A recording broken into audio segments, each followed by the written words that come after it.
Who stays and who's not blowing up your inbox every other day? Hey, there's no urgency here because there's no loss by not moving.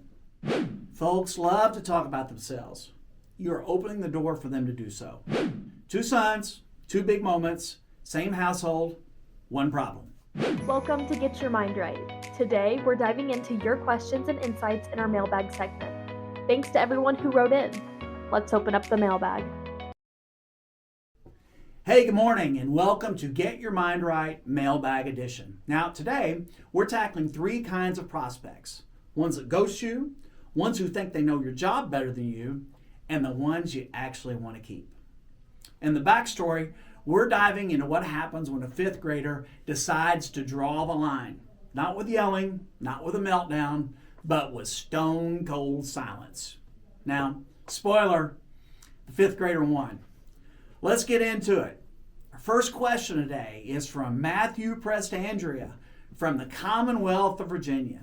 And Matthew wants to know, John, what kind of verticals are staying the longest and require the least support? Now, Matthew, this is a good question. You're asking the secret sauce here. Who stays and who doesn't blow up your inbox every other day? Well, here's the answer in 3 quick buckets. And the first one is blue-collar service businesses. Think HVAC, plumbing, towing, auto shops. These are often owner-operators who just want the thing to work, not necessarily looking for shiny dashboards. They care about uptime. They care about lower fees. They care about not getting gouged. They also tend to stay because switching again is a hassle that they do not want to have to deal with. Now, Matthew, I also like specialty retailers. These are things like hobby stores, quilt shops, smoke shops, religious bookstores. Now, if this sounds niche, it's because it is. That's the point. These folks generally aren't hammered by a dozen reps every day. And when you're in, they rarely leave unless you screw it up. Now, the other one I like are trades with recurring billing or memberships. These are martial arts studios, gyms, tanning salons, dance studios. They're used to systems, automation, and subscription-style revenue. They actually want someone to help them manage that smoothly, and they're not going to leave you if you deliver. So you didn't ask this, but I'm going to tell you anyway. Which ones do you want to avoid if this is your criteria? Well, the first one is you want to avoid high-volume restaurants with high turnover, or businesses that are in constant startup mode, or prospects who lead, how do I get out of this if I'm not happy? This is all about buying problems that, Matthew, you said expressly you do not want. At the end of the day, you'll want to stick to verticals where consistency matters more than flash. The less tech drama, the longer they stay, period. Thanks for the question, Matthew. Next, Whitney Johnson from Evansville, Indiana writes in, John, what do you do when a prospect goes silent?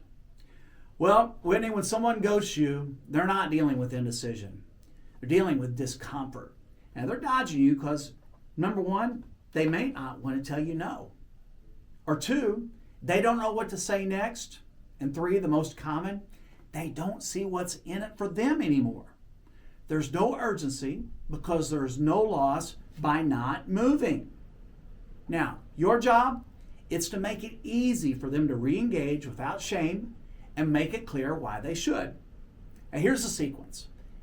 Number 1, interrupt their pattern. Shoot them a short, casual message. Say, Bob, did I lose you? Totally fine if this isn't the right time. Just want to make sure I didn't drop the ball.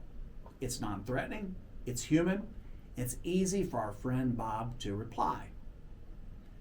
Another thing to do is to change the channel. If you've been emailing, call. If you've been calling, DM.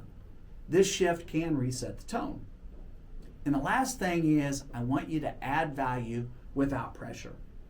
Hey, Bob, I saw this article last night on relevant trend to you. And I thought about our conversations. Let me know if it's something you're still exploring. Make them feel like you're not chasing, you're thinking about them. You're adding that value. Whitney, this is the most common miss I see in sales reps.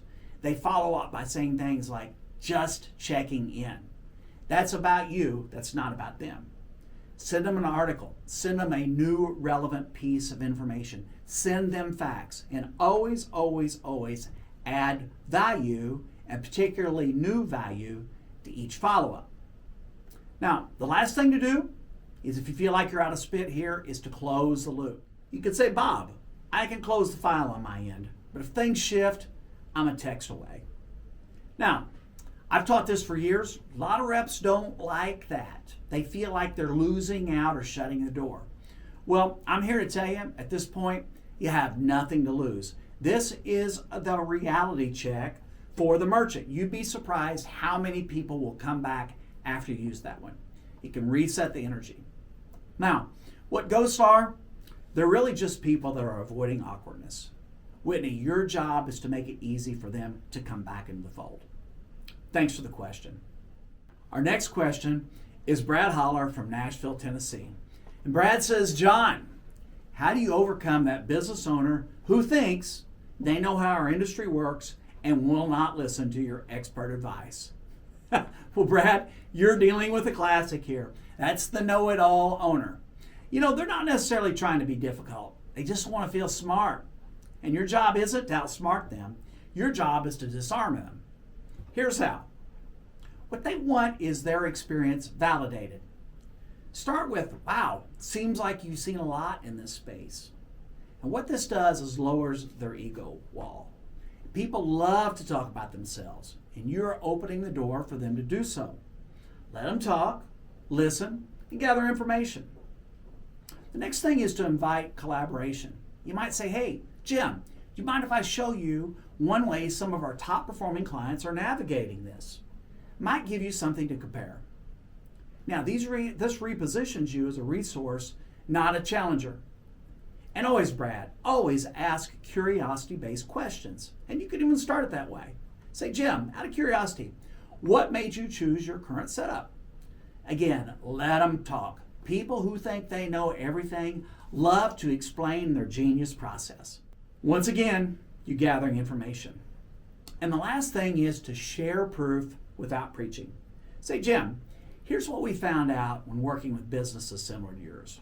They were in the same boat as you. We got them enrolled, and we end up lowering their costs and improving their responsiveness. Don't ever tell them they're wrong. Show them someone else who found something better with you. Now, the key here, Brad, is you have kept their dignity intact.